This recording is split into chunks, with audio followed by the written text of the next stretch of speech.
So how is everybody today? Awesome. Good.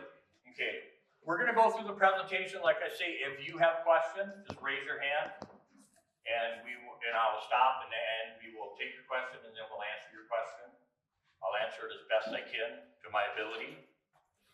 And I welcome you for coming tonight. I know it's a pretty nice night out. You probably had other choices maybe to do, so we'll get you in and get you out of here, that you can go partake in maybe a bonfire and a couple brews after we get done here. But please don't be shy. Sonar are our eyes underneath the water, okay? We use them to do many things. We use them to look for fish. We use them to look for structure. We use them to look for changes in structure and some of that. And I'm gonna show you a lot of that as we go here tonight. But there's the first known depth finder that probably everybody remembers, at least the older people in the group remember. Used to be, Grandpa used to say, okay, when we get to the knot, we're gonna tie off and we're gonna bluegill fish today. Setup is critical. Okay? You have just spent your hard-earned money on a piece of electronics. And if you don't install the transducer correctly, it's not gonna read to its potential. If you don't power it correctly, it's not gonna read to its potential. So the point I'm trying to make here is if you don't understand what it takes to install it properly, bring it to a dealer and have a dealer do it, okay? They're doing it on a day-to-day basis. Majority of them are doing it right, okay? A lot of times if I get something that comes to me and I end up troubleshooting, if it's a dealer I know and I find something, I'll go back and say, hey, I'll ask them, how are you guys doing this? And here's what I say, I think we got a better situation. I think we should do it a different way. And then I'll tell them why, okay? So, but the whole thing is, if you don't feel that you can do it, and I know there's guys out there that can, there's guys out there that can't. You're gonna get better performance out of the unit if you have somebody that knows how to do it and install it properly. It's going to work a lot better. This is overkill because, again, we talked about mine's kind of a test mode. I do some testing in the off season. I do testing during the season and help Humminbird develop products. Okay, there's some stuff that goes through my boat that if we're setting to make a gen change or whatever, a lot of times it'll travel through my boat. Worked on software, worked on Mega Live and stuff like that. This is overkill. Honestly, you could get by with one unit up front and one unit in the back. It is a luxury, though, to have a sonar unit and a mapping unit, because the mapping unit can act as a backup. Okay, turn sonar off in it, but you can turn it back on, but you can use it as a mapping unit, so you have a built-in backup. So please, what you're going to do, examine your situation well and make the right choices. But honestly, you can get by with one unit in the back and one unit in the front. So let's talk a little bit about GPS antenna placement. This is the key place to put it if you're having your unit on your dash, because it's going to read, basically, it's going to be over your transducer. It's going to match up with what your map is reading or showing you for depth. Okay? The thing though, when you come up here though, I want to show you one thing. If it's located back here and this is your spot, and that's the structure that you want to mark, okay? What happens when you walk up to the bow? Now I'm 20 feet away from that piece of structure that I wanted to mark. So how do you get around that? Tell the front unit to use its own transducer. Don't share the transducer signal throughout your network. Because wherever the transducer is or wherever the antenna is located at, that's where it's going to give you that reading. And if you're up in your bow and it's back in the back corner of your boat, it's going to position that transducer over that waypoint. And then you're going to be 20 feet away thinking that, okay, I'm going to drop shot here. I'm going to drop shot that stump that was on the bottom of the lake, but yet I'm 20 feet away from it. If you allow it to share, tell it to use its own antenna, then that front one will position you over that piece of cover that you want to fish. Okay? You kind of understand what I'm trying to say here? Yeah. When it comes to unit and antennas, tell them to use their own. So Should I Ethernet my unit or not? Here are the benefits. You can share transducer information, waypoint information, and GPS information. It allows you to have a backup in your system. You can control Min code a link from multiple units inside your boat. You could do it from your dash, you could do it from your bow. And also in certain levels, in the Humminbird level, if you have a Helix unit, you cannot share a map. Okay? But if you have Solix or Apex or Explorer, you can share one map through the network. If you're running Helix, you have to buy a map chip per unit. If I do not Ethernet them, I can't share transducer information. In some applications, I can't share waypoints. I couldn't share waypoints between some units, okay? And units will act independently, which is not all bad either though. When I started doing this game back 45 years, my biggest mistake was where I found the spot. What I would do with my dash units is I would find the structure that I wanted to fish, okay? I'd put a blue dot. When I'd go up then, and my units aren't Ethernet together, when I would go up to the bow, I'd put the trolling motor in, and when I would move around that area, when I started to catch fish, I'd put another blue dot. Okay? Now, I don't want my units sharing anything, because if they ever intermix, then I don't know what's what. Now with the new Explorer coming out, I'm going to redo how I laid down my waypoint system. I'm going to go back in and change the colors and then link them and let them share. Okay, but I've got to go back and redo my pattern. Here's the thing that I'm saying, and I'm challenging you to do. Create something that you will understand and do it. Let the unit share information, because you've got far more features when they share information than if you run them independently. But just in my situation when I started out 45 years ago, I created all just in blue dots. Now I'm going to go back and let's say I'm going to put red dots in the bow and blue dots for the back, so that I know when I look at them, when it does share everything, I know what's what. Okay? So with you guys starting out at your first page, create a dot or create a waypoint that you notice from the back. Let's say this is a structure waypoint. Put a waypoint up front, that means where you started to catch fish. And then create your waypoint system off of that. That'll put you farther ahead. Transducer mounting location. If it is a fiberglass boat, there is no questions asked, fiberglass it in the hull. That way you'll get the best reading. That's a 2D transducer. Side and down has to be located outside of the hull. Okay? 2D transducer inside the hull. We'll talk about it here in a minute. Aluminum boat, you've got one place to put it, that's outside on the back transom. And back in the early years, you saw some of the guys that thought they were glassing them into their transducer, but what they were using silicone. And what's silicone? It's an isolator. So they were cutting the signal down even more. And when they did it in an aluminum boat, it made that whole aluminum boat one big transducer. Okay? It's got to be mounted outside. There's not any way to get around it. Trolling motors, you're seeing more and more trolling motors now with built-in transducers. Very few are getting strapped on, and portable units. I do have a request. I can't tell you how many sporting shows I've went to that there will be a guy that comes in and says, "Do you have portable units?" We'll say, "Yeah, Joe's is across the aisle, just go over to Joe's, they usually have them." But I says, "Before you leave, what's your story?" "Well, I had it on a suction cup, and the suction cup came loose, and it started to pull the cord out the back, and it pulled out enough that it cut it off at the prod." I've even had a couple customers tell me that the suction cup came loose, and they were going across the water, and it actually pulled the boat out of the unit out of the back of the boat. Okay? If you want another tip, suction cup will work, but you have to monitor it. If you want another tip to do it, take a board that is the same height as your transom. Screw the transducer to the board and then C-clamp the board to the back of your transom. It's more of a permanent deal. It's going to give you a better reading, but there's not a way that it can come off and get accidentally cut off. So, fiberglass. Have it glassed in.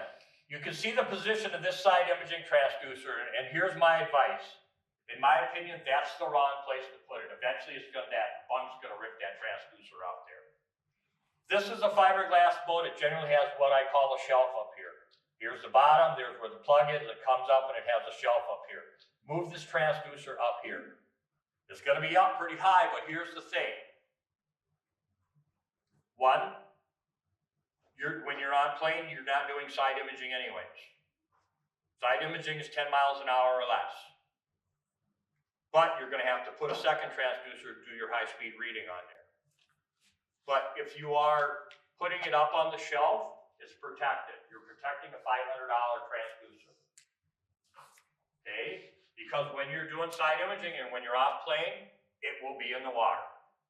When you're on plane, it'll be out of the water. But when you are down in the water, it's going to be, when you're doing side imaging, it's going to be in the water. That's the safest place to put it.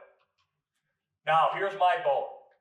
2D on one side, side imaging on the other. You can see this one is kind of moved up a little bit compared to here. There's my primary side imaging inducer. This one is tilted up and up, it's raised up so that the signal can get past it. If something would happen to this transducer, there's my backup. I would just reposition it and I'm ready to go. Here's my high speed for my primary unit, high speed for my backup unit, and I also have a splash step on it. I can get up to about 53, 54 miles an hour and keep my 2D reading. That's excellent for an aluminum boat. But you got to put a splash step on. If not, my back deck will get swamped because it's throwing a rooster tail. Okay, but it's also getting a steady flow of water across it. That's why I can keep my reading up to about 53 miles an hour. Here's the key to it. You want to mount it between the ribs. This is the farthest out you're going to be able to go on either side. Okay? So there's one spot, two, there, and there. Anything out past here, you're not going to keep enough of a water flow across the face of the transducer. You're going to have an intermittent reading. When you get up on your higher speeds, you're going to lose your 2D reading. When you slow back down, you're going to get it back again. Okay? It takes a little bit of an adjustment to do it, but it can be done. Here's the easiest way to line it up. Take a yardstick and stick it on the bottom of your boat. Okay? Then your transducer has a line on it. Line that line up with the bottom of that, where the line is on your transducer, make that match the stick. And that'll be your starting point. You can drop it down a little bit more and get a better reading. If you start to lose it, then just boost it back up again to where you kept your reading. And you can do it. And I'm only talking about doing about an eighth of an inch at a time.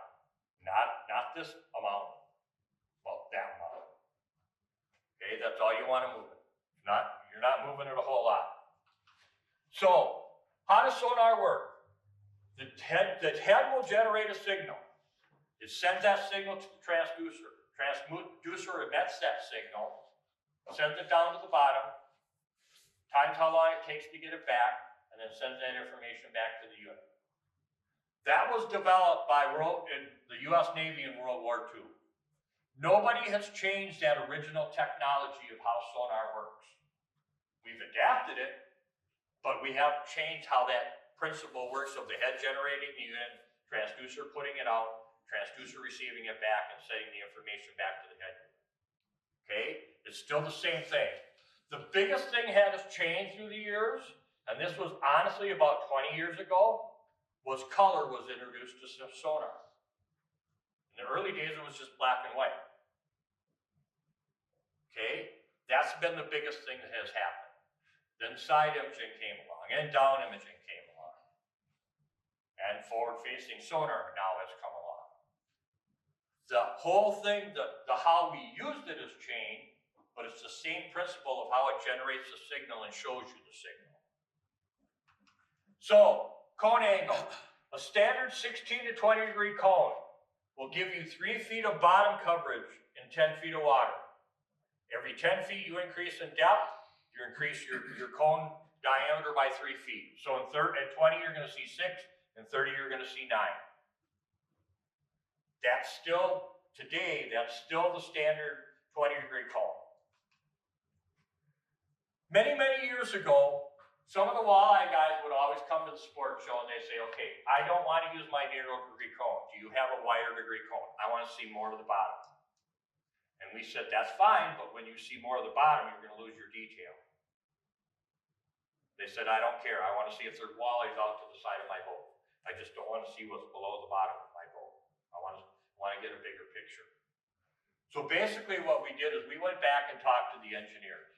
What you were getting, there was what we were supplying you. Here's what the walleye guys wanted. But when you had them, you weren't getting the detail when you went to the wider cone, and you weren't seeing a big enough area when you were using the 0-degree cone. So we went back to the Humminbird engineers and we asked them, what could we do? And they said, well, we could take 2 cones.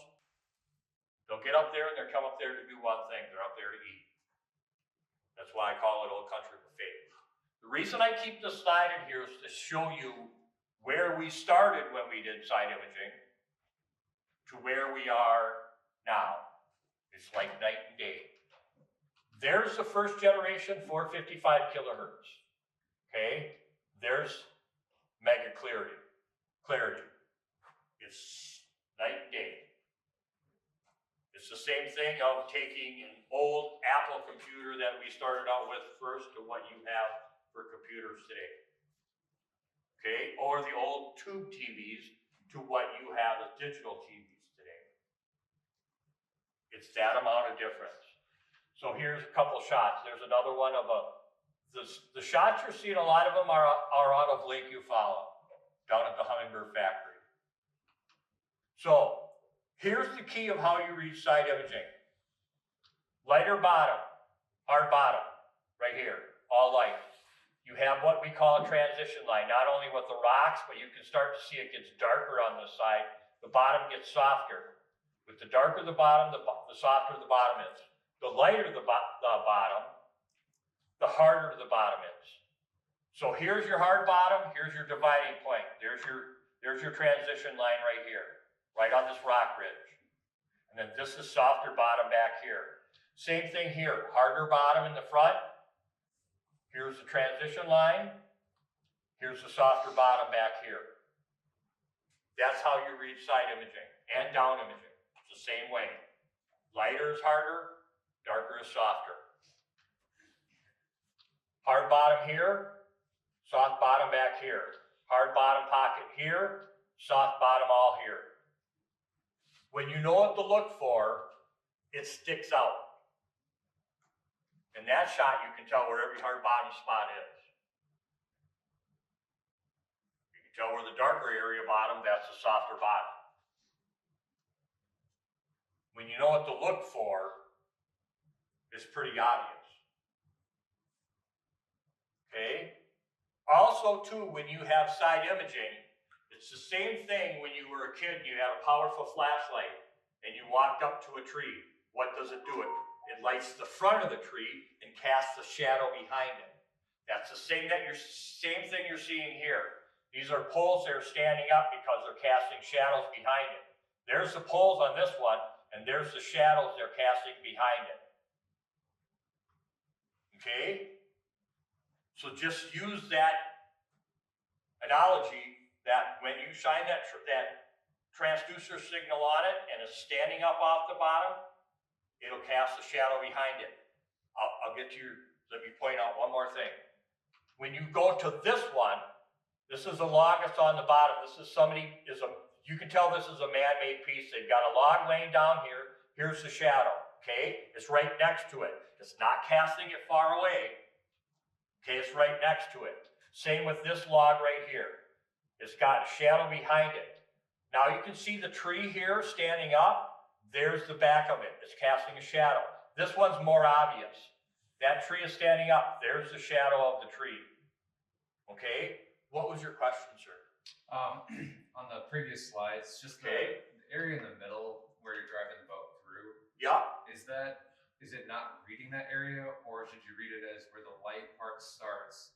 It's just not stitched together. What it does is when the beam comes down like this, and where it hits this, and then it travels out, this is the water column. Okay? You can bring that back into your sight if you want to, But a lot of times, when I'm breaking areas apart, I'm really not paying attention what's happening right below my boat. I want to see what's happening out to my side. Are you missing, how much are you missing, I guess, straight down? It all depends. The wider, the deeper it is. Again, it's a cone, so the deeper you get, the wider that is going to be. So I'm just going to throw numbers at you. At 10 feet, it may be 3 feet. At 20 feet, it's going to be 6 feet. Okay, the deeper the water, the wider that cone's going to get. So do you typically have side imaging running on one and then the 2D on another one? You can do it that way. You can do it that way, but a lot of times when I'm using side imaging, I'm looking for structures that are out to the side that I'm not seeing underneath my boat. I don't care what's happening underneath my boat. I want to see what's out 20, 30 feet either side of it. Okay, and here's another thing too. A lot of times on my initial passes, let's say I'm going to a new lake today and I've never been on it and I'm trying to look for structures, rock piles or reed edges or whatever. I'll set it out to 100 feet on both sides and make my initial pass. When I see something that I want to get a closer look at, I'll generally take whatever side of the boat that it is on, and I'll use the whole screen to do it when I come. So in other words, if I'm going to make my initial pass down this way, okay, my left or right, they're both at, let's set it at 75 feet out. And I see something here on my right-hand side. Now the boat's going to come around to that right-hand side now is going to be my left-hand side as I come back up this way. Okay, correct? I'm going to take, and I don't care what's happening on the right, I'm going to take my screen and show my left screen across the whole screen because it blows it up, and I'm going to see more detail, and I'm going to get a closer reading of it. If it's out there 75 feet, I'm going to move in 25 or 30 feet, so that it's only maybe out there 40 feet, so I get a closer look at it on my whole screen. See kind of how I'm manipulating to show me more once I figured out what it is. And the easiest way to do it is take your cursor and run it out there with your arrow, put it on top of that, create a waypoint. Then when I come back up, I see that waypoint sitting out on that piece of structure. I can go in and get closer to it and see more detail. And then when I'm done doing that, then go back to your full screen deal. But whenever you find something like that, same thing. So let's use it in a fish catch, you saw a school of fish out there. Okay, because that's one of the ones, and I'll show you a couple of slides. But that's the number one question I get. What do fish look like on side imaging? Well, if they're up, you can see the shadow behind them, but if not, they look like little white rice marks. But the thing is, why keep it in both sides when you don't care what's happening out on I'll put the Dead Sea side, is what I'm going to say it at. Turn around and focus it to where you want to look, then make it to be the whole screen, but pull in that area where they're at closer to you so you get a better look at it. You kind of understand what I'm trying to follow you and tell you. Don't leave it set up both sides, because again, you're wasting a bunch of your screen size that you could use more value if you zoom it in. And the other thing I do, remember I told you to keep that sensitivity around 10 or 12. Okay, if you found the structure that you're looking for, and now you want to get better detail of fish, or you're looking for fish, turn the sensitivity up. Turn it up to 18 or 20. Again, it's going to blow a lot of your bottom picture out, but you're trying to focus on something else. You're not focusing on the bottom anymore. You're trying to focus on finding fish. Turn the sensitivity up a little bit. So I'll touch on the other part of this. This is weeds back here. Like I said, that's a man-made thing. That log was put down there and they put these tires around there. That is there. This could be more natural. These are all bluegill beds that you're seeing here. And there's a shot of the bluegills inside the beds. But that's what you're seeing here in this part of it. Okay? So, again, these are rocks that are sitting up off the bottom. You can see some of them that are closer to the bottom. There's no shadows behind them. When you get some of these, there are shadows. They're casting shadows as the signal goes by. That'll also give you a clue that those rocks are boulders. Okay? Down imaging is what follows up. Down imaging is a cousin of what you could say side imaging is. But I'm not looking out, I'm looking down. Okay, I'm looking for more detail in my down picture than what I'm getting with my 2D sonar. Okay, a lot of times I'll run just run down imaging to get a better look of what is actually down there. Okay, this slide is from many, many years ago. This was first generation site imaging. And the reason I leave this in there is because there's a couple things I want to point out to you. This is a lake in Wisconsin called Chautauqua. Okay, you can definitely see where the hard bottom is.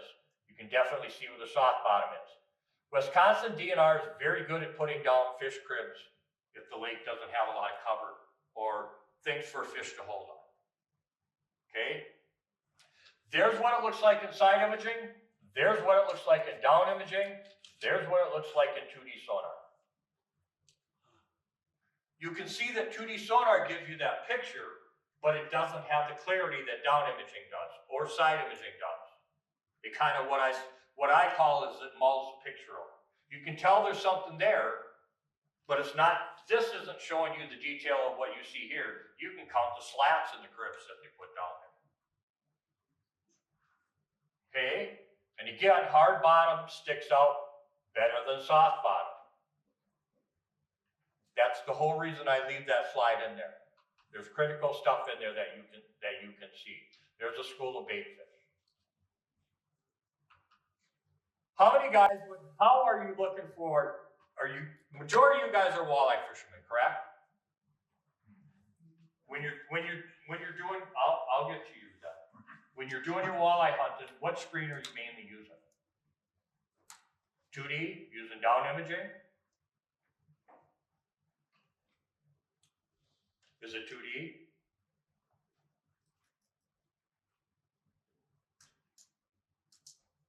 Okay, here's what I kind of want to show you a couple things here. Okay, here's my 2D reading. There's my down imaging reading. Let's go up and hunt for some walleyes today. I've got walleyes that are showing here, and I've got something that's showing here. You can start to see these bumps along the bottom, and you don't see any evidence in it here with your 2D sonar. There's the next shot. This is the shot where you always go down and go look like, and you always see, if you're using just strictly 2D, you'll go and go, what are these humps on the bottom? Are those walleyes there? Well, I know that one is, but what's back here? On down imaging, they're starting to separate out already. Okay, and there's what it looks like at the final. So, if you are walleye guys and looking for signs of fish, use both 2D and down imaging. You're going to start to see them separate faster on down imaging than what you will on 2D sonar. So let me ask you this question, why do we still have 2D sonar? If we're using side imaging to mainly find our structure, and we're using down imaging to focus underneath what's underneath the boat, why are we still using 2D sonar? 2D sonar is our high-speed reading source. Is there, they still have it? It's there, but it can read up to 50, 60, 70 miles an hour. Remember, side and down is only 10 miles an hour or less. Okay? So that's why 2D is still in the mix. But if you want more detail of what that 2D is seeing, you're going to do it with down and side. Side's going to cover range for you. Down is going to cover just what's underneath the boat, just like 2D sonar is. But it gives you a clearer picture, as you can see here.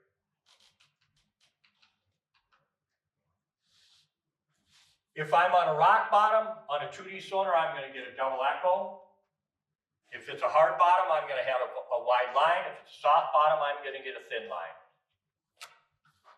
Now this is going to revert back to the old part for side imaging and down imaging. 2D sonar. And so, here's my original 8-foot reading. There's my second echo that comes in. There's the start of my third echo. Got my bottom reading. This is important. You've got to set it deeper than what double this mark is.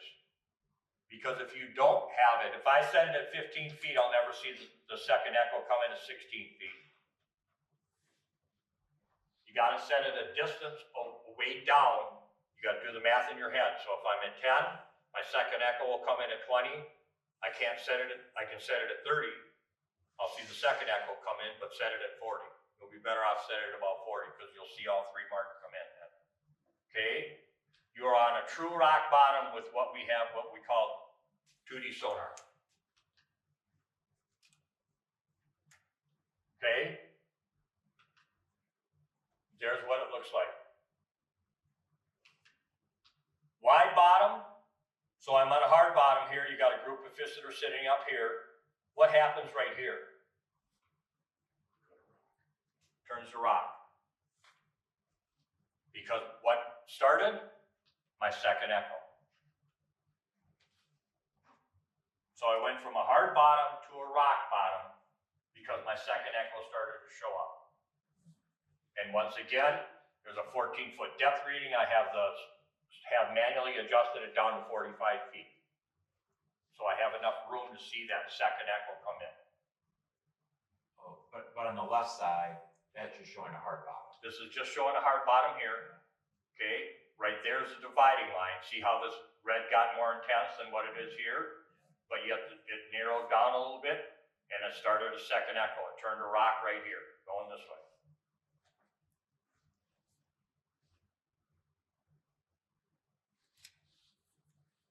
In other words, when I started to come up out of that deeper water, and I started to come up toward the top of that hump or whatever, right there, it turned the top of the hump, it started to turn rock.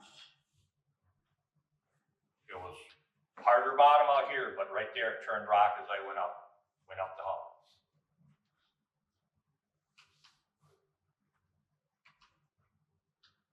Thin line return, soft bottom. Okay, that's the old school way to do it, which is very efficient.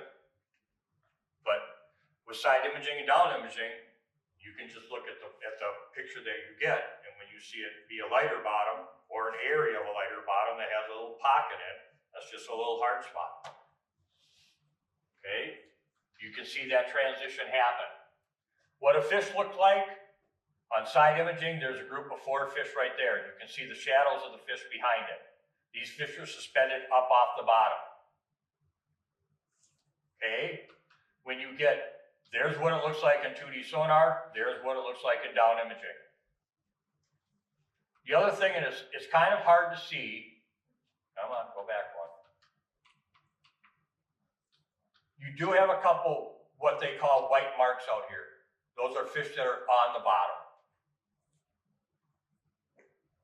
And again, that's that pattern of where you want to shut the side that you don't need to look at off and zoom that up on your screen, and they'll show up better. I've got a couple other shots of them throughout the presentation that gives you a little bit better look, but there's a classic look of them there because they're up suspended out the bottom and they're casting their shadow back on the bottom. Fish ID versus arches. I was going down to Humminbird to present something to them. It's got to be close to 15 years ago. And doing this as sport shows, I hear a lot of the other guys telling people, don't turn on Fish ID. It's just a bunch of false alarms. Okay, it's not really truly fish down there. It's the unit generating fish telling you there's fish down there. So I says, you know what I'm going to do? There's the original pass, and you can tell it was in the fall because the water temp was 46 degrees. Made the original pass with just regular 2D sonar on. I said, you know what, I'm going to turn Fish ID on and make another pass. So I made the second pass with Fish ID on. Okay? Here's the point I'm trying to make.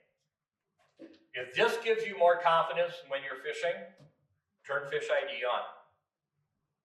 Okay? It's your prerogative to prove Fish ID wrong. But here's the other thing that the point of it, what it was, is I got done what I needed to do. and I created a waypoint, so I came back and I sat on that, it was a school of crappies, and I sat on that school of crappies for about close to 45 minutes and caught fish. So I knew there were fish down there.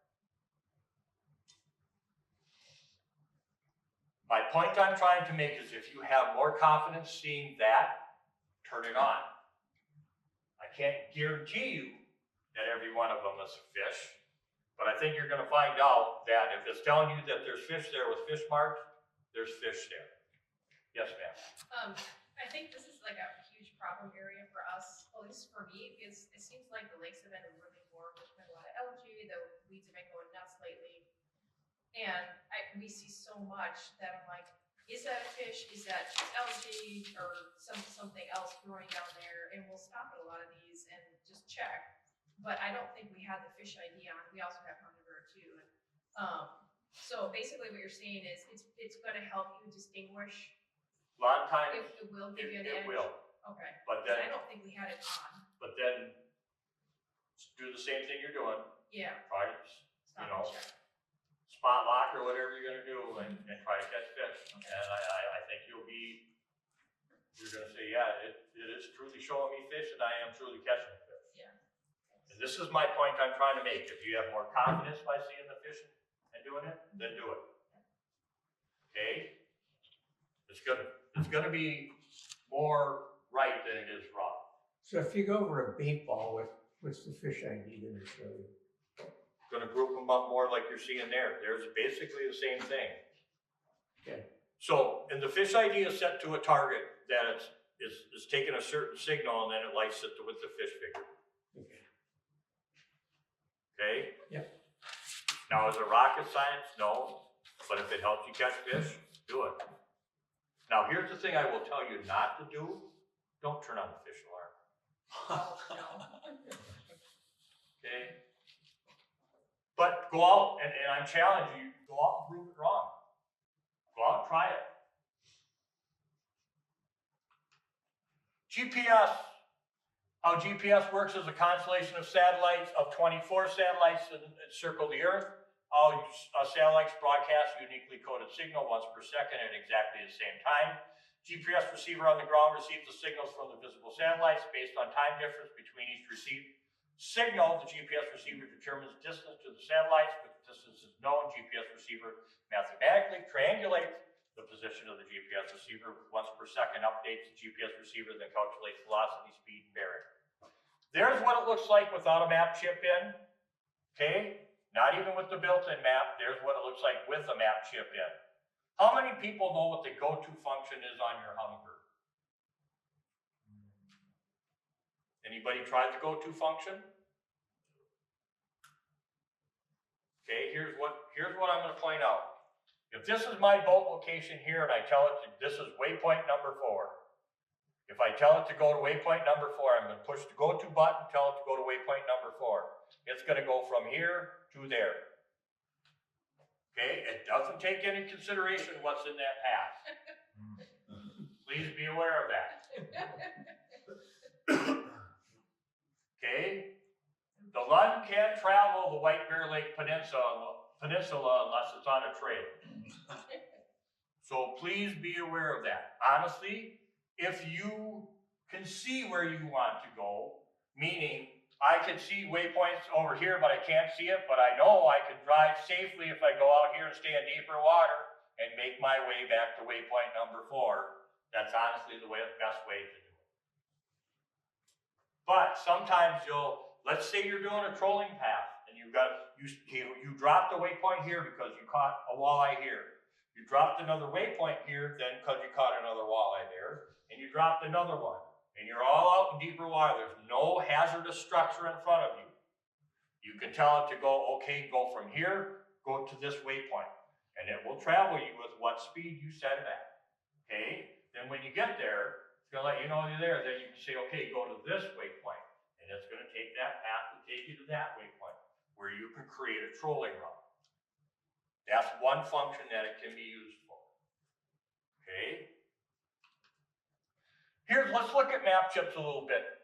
Depth range I have here is plus or minus 3, so I've got it highlighted in 18 feet. So what it's going to tell me is it's gonna read between 15 feet and 21 feet. That's my 3 feet either side of my marker. Depth highlight allows you, it lights it up. Instead of seeing a mass here, I can stay on the edge of this a lot easier than when I can being up here where there's no coloration. That's really what doing the depth highlight does for you. Okay, it makes it stand out more.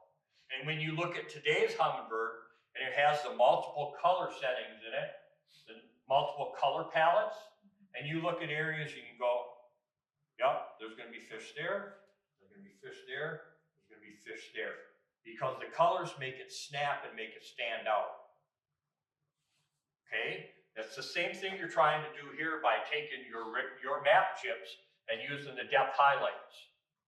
Okay, you're making this area stand out. So let's just say this is an 18-foot run here. It allows me to be better focused to stay on that 18-foot run in that area there. That's all depth highlight is trying to help you do. It's trying to make the area that you want to hit stand out a little bit so it's easier to get to. Shallow water highlight I have here set at 6 feet. That's the red marking. I know not to. Again, you would have thought you'd be out here safe over here and here. Well, there must be 2 rocks or 2 hard bottom areas that are in that area. The map picked them up because of the depth. Okay, it makes it stand out. So you're not going to drive through that area and run over the 2 red areas. Here's a little thing that I've this is my theory that I will explain to you. How many pretty much everybody has GPS in their cars today. Have you ever been going down the freeway and all of a sudden it shows you in the ditch a little bit? Okay? Or you launch your boat in the morning and you go up and park your vehicle, and when you come back down, if GPS is working correctly, that should be your boat mark right there on the shore, tied up to the dock. But sometimes you may get it up here on land, or you may get the points behind. What's happening? It could be scrambling the signal a little bit. Okay? Here's kind of my theory and how I react to that. If I go up and I park my vehicle and my boat's sitting here, my GPS pretty much is working right on that day. If I come back and it's sitting here, and you know the boat is sitting here, treat your waypoints and stop about 5 feet short of that waypoint. Okay? If the waypoint is out here when you come back, and it should be here, go 5 feet past your waypoint and spot lock. That just is kind of my theory to get you a little bit dialed in. And you're going to know when you come back and your boat's either on shore, it's out in deeper water, or it's sitting on shore where it's supposed to be. Just make your little adjustment. Okay, it'll get you back on top of your spots like it is when it's working correctly. Auto chart is something that Humminbird and Lake Master have come up with. You can create your own maps. Not all the lakes that we have here in the U.S. are on the chips.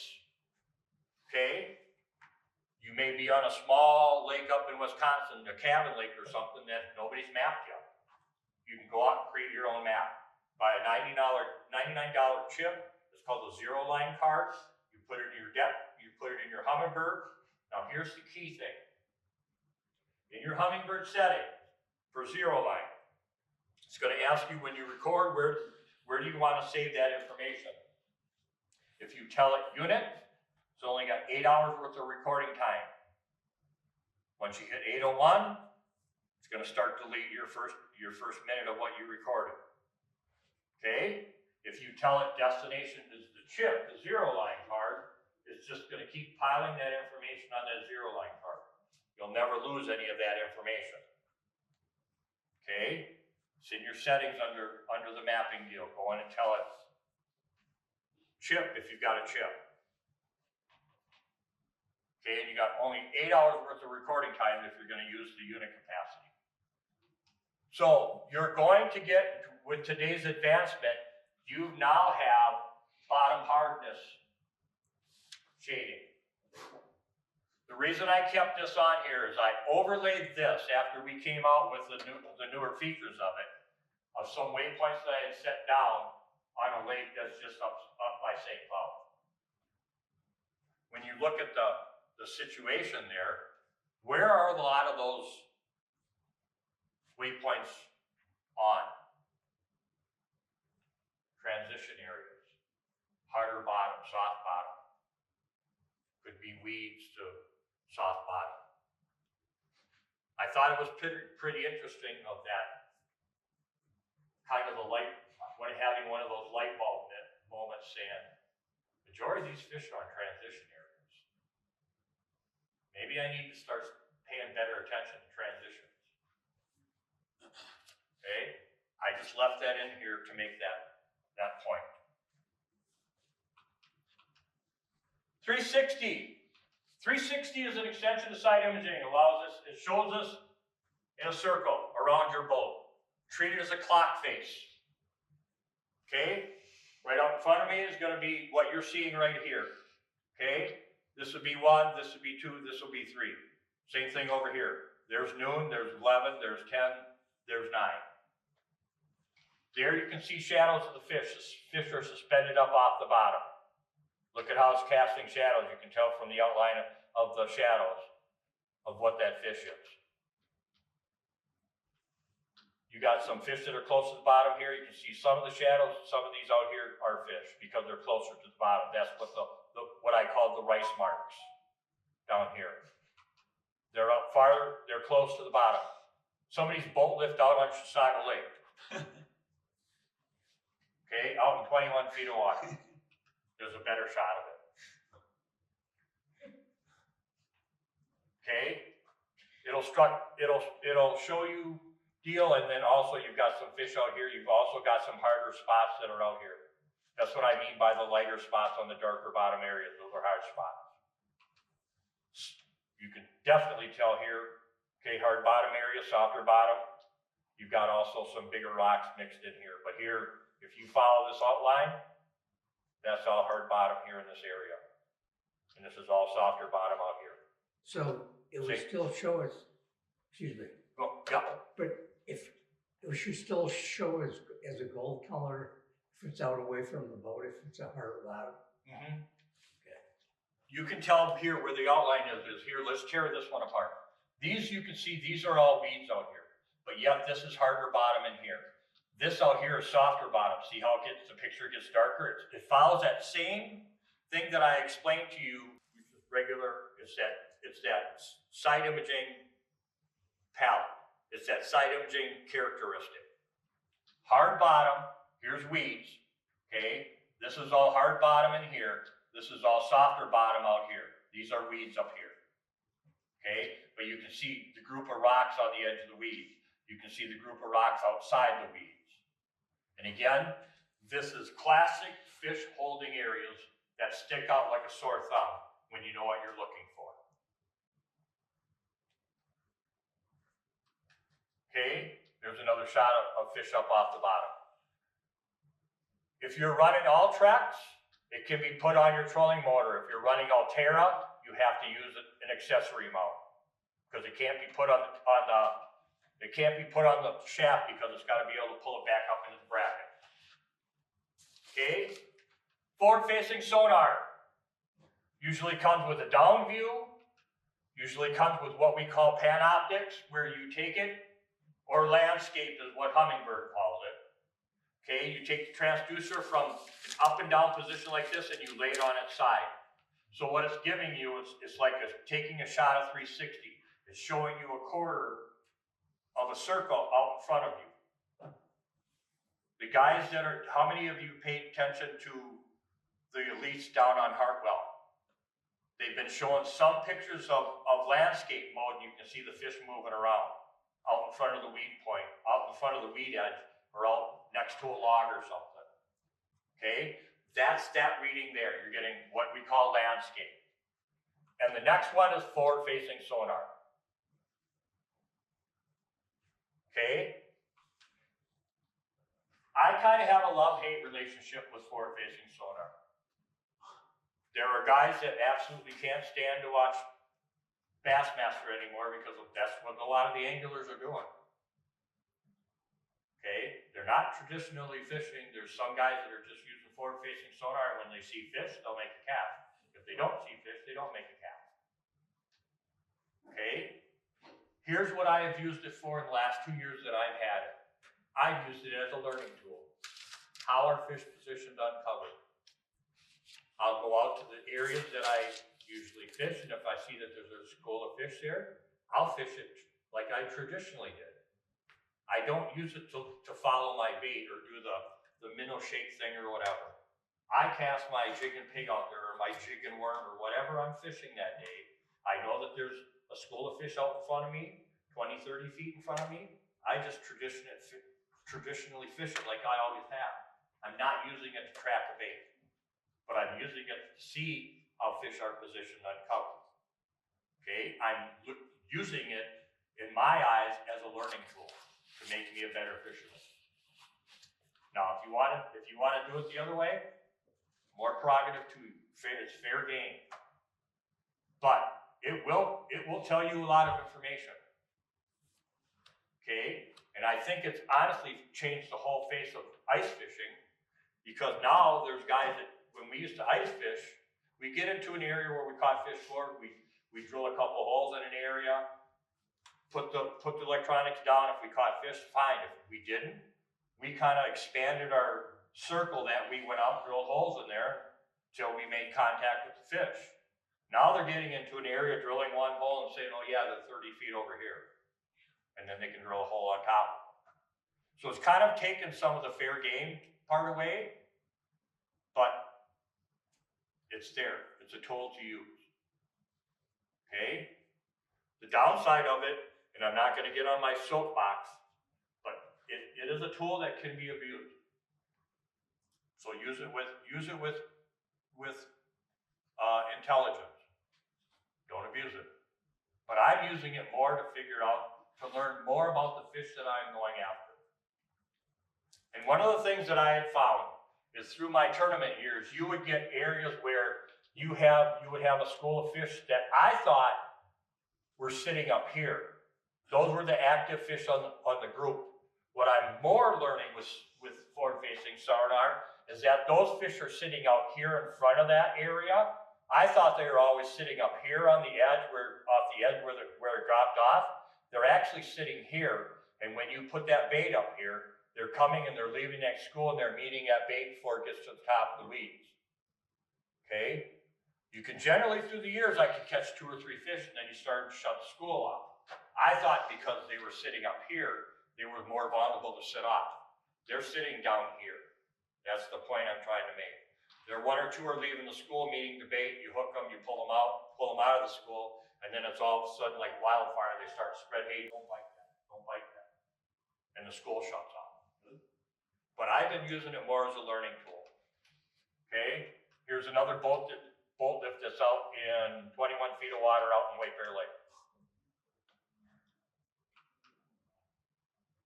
Perfect picture of what it is. Okay? Now, here's my other message. Don't become a forward-facing sonar zombie. Don't become so glued to that you don't know what's going on around you or what's even happening in your boat. Use it as a tool to learn. Okay? iPilot Link. How would you like to have Al Linder run your boat for you? That's iPilot Link. Okay? You can tell it to follow a contour. You can tell it to make a drift pass. You can tell it to do a couple other things. But here's the thing. Let's say we're going to go out and we're going to tell it to follow a contour. Let's pick this 10-foot contour. So the boat's sitting out here, and I tell it, okay, I pull it up on my menu on my Humminbird, and I want to do follow the contour function. If it's take me from here, take me here, and this is, I want to tell it to turn left, and there's telling it to turn right. So you're going to tell it what direction down that contour you want to move. Okay? Offset is here. If you leave it at 0, it'll take you to this. If you tell it to follow the yellow, it's going to turn right, and it's going to stay on top of that contour. If I set this offset at 20, it's gonna take me 20 foot off that contour and parallel that contour. Here's the number one call I get on weekends. My follow the contour won't work. I said, what is it not doing? It's not moving. I said, did you adjust the speed? No, I thought the unit adjusts the speed. You adjust the speed. Now here's the easiest way to tell if you adjust the speed correctly. Let's say it's more of a windier day and you tell it to go up to the contour and turn the direction you tell it to turn, and then that distance continues to grow. If you had it set at 20 feet, but now I'm getting 30 feet away, you haven't got the speed set up high enough to counteract what conditions it's faced with. Okay, you control the speed. Here's the easiest thing to do. Make it be a little bit faster to get it going down its path, then try to slow it down.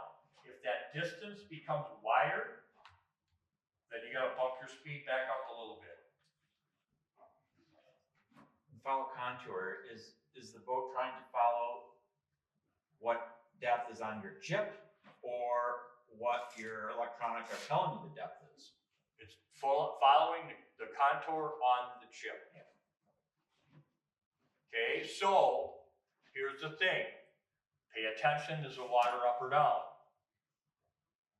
Okay, if the water's down 3 feet, you know that a 13-foot contour is now only 10 feet. Pay attention. Okay?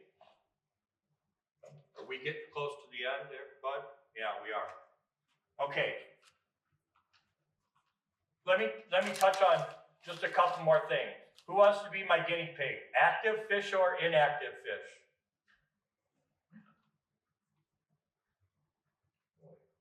Anybody want to take a guess? Active. Active fish because they're up here in the water column. Now, we do two different types of presentation as fishermen.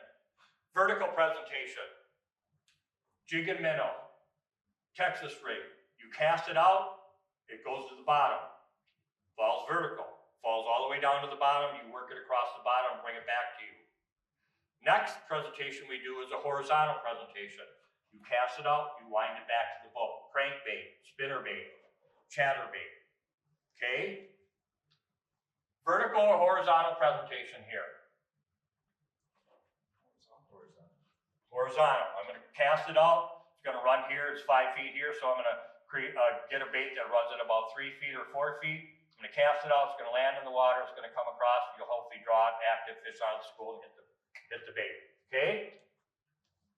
Active or inactive fish? More of an inactive because they're glued to the bottom. Vertical or horizontal presentation? Vertical. Because that bait's going to go down, it's going to hit the bottom, and I'm going to work that bait along the bottom right next to that fish. Okay? When you pick the appropriate bait to use, matched up to the fish that you're seeing how they are on your screen, you're going to catch more fish. Okay? Let me touch on this. You want to turn on the lights? I got two more things to cover with you. Okay. How many of you are, oh, I got it up here. Yeah. First one. How many of you are Helix users? Can you Okay. say that again? How many of you are Helix users? You have a Helix? Yeah. Humminbird Helix? Okay. Okay. Helix ran for 17, we've had it in the line for 17 years. It was our best-selling unit. Okay, Helix is now discontinued. Now, do not panic. Basically, everything is going to function. You're not going to find a date that you're going to get in your boat and your Helix units aren't going to work. Helix units, you will not get any more updates going forward, but the Helix units will be serviced by Humminbird for the next 7 years. After that 7-year period is up, when your unit quits, you're going to have to get something different. Now, there were pluses with Helix, there were minuses with Helix. Helix was an analog unit. What are we in? What world are we in today? We're in a digital world. Okay?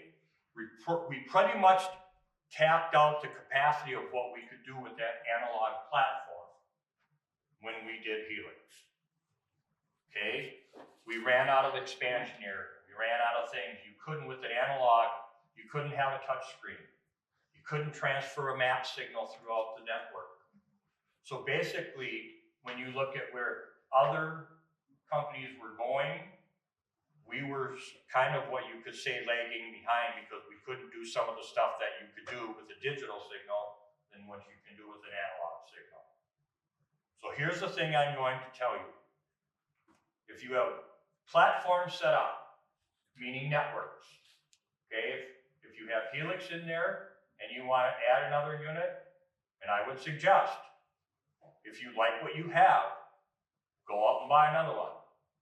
Now you're saying, why am I going to do a stupid thing like that? Because it's going to extend the life of your unit. Plus two, you still have Helix units left in stock? There's like 115, they're pretty much fine. We have 5s and 7s for the inexpensive ones. But 5s and 7s aren't, 9s, 10s, 12s are all fine. 5s and 7s aren't really going away. They're still going to be in the ice market. Find a dealer that still has one and buy it as a spare if you want to spend your time on that platform. But here's the thing too, when you go to change, and let's say you do lose a Helix unit and you need to get something to replace it. Your options are Gen 3 Solix, Apex, or the new Explorer unit.